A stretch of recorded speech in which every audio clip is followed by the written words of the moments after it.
Sam Shoemaker III lived from December 1893 and passed away in October of 1963. He was a priest of the Episcopal Church. He was considered one of the best preachers of his era, whose sermons were syndicated for distribution by tape and radio networks for decades. He was a leader in the Oxford Group, later named Moral Re-armament, which the Oxford Group became in 1938.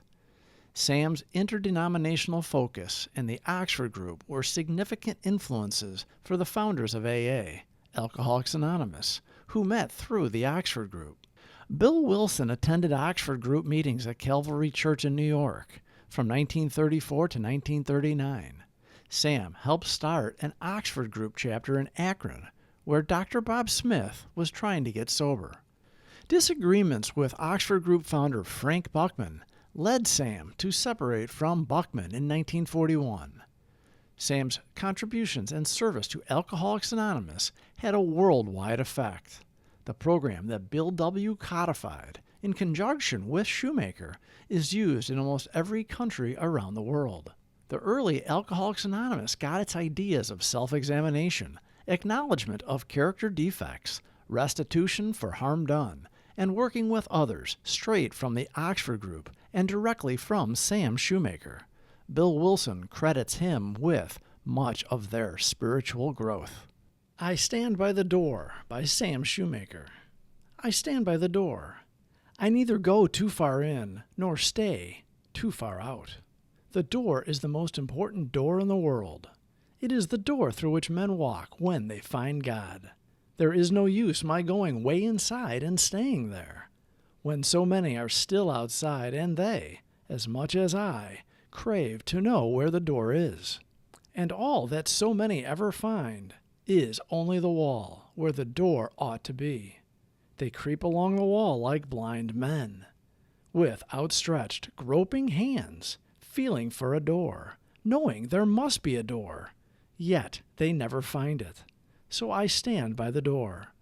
The most tremendous thing in the world is for men to find that door, the door of God.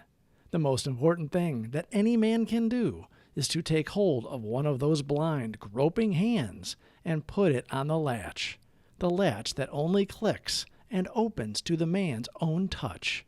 Men die outside the door as starving beggars die on cold nights in cruel cities in the dead of winter. Die for want of what is within their grasp. They live on the other side of it, live because they have not found it.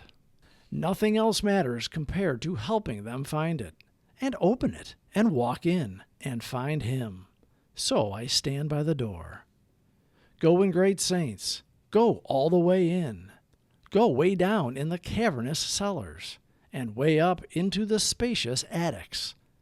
It is a vast, roomy house, this house where God is. Go into the deepest of hidden casements, of withdrawal, of silence, of sainthood. Some must inhabit those inner rooms and know the depth and heights of God, and call outside to the rest of us how wonderful it is. Sometimes I take a deeper look in, sometimes venture in a little farther, but my place seems closer to the opening. So I stand by the door. There is another reason why I stand there. Some people get part way in and become afraid, lest God and the zeal of His house devour them. For God is so very great and asks all of us. And these people feel cosmic claustrophobia and want to get out. Let me out, they cry. And the people way inside only terrify them more. Somebody must be by the door to tell them that they are spoiled.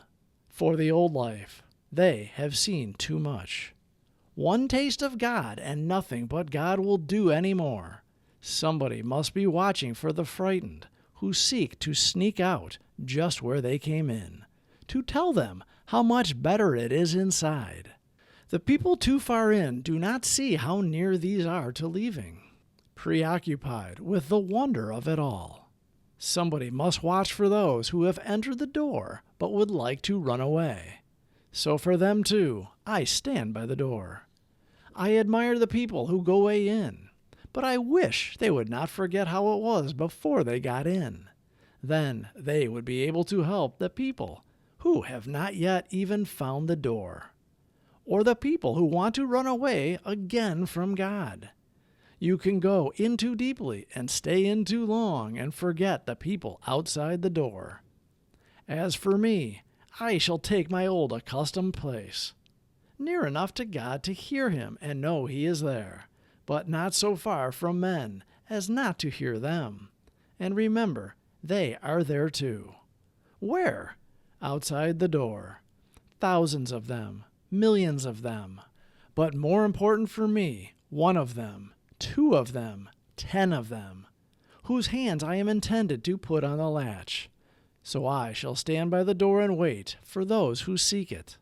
I had rather be a doorkeeper, so I stand by the door.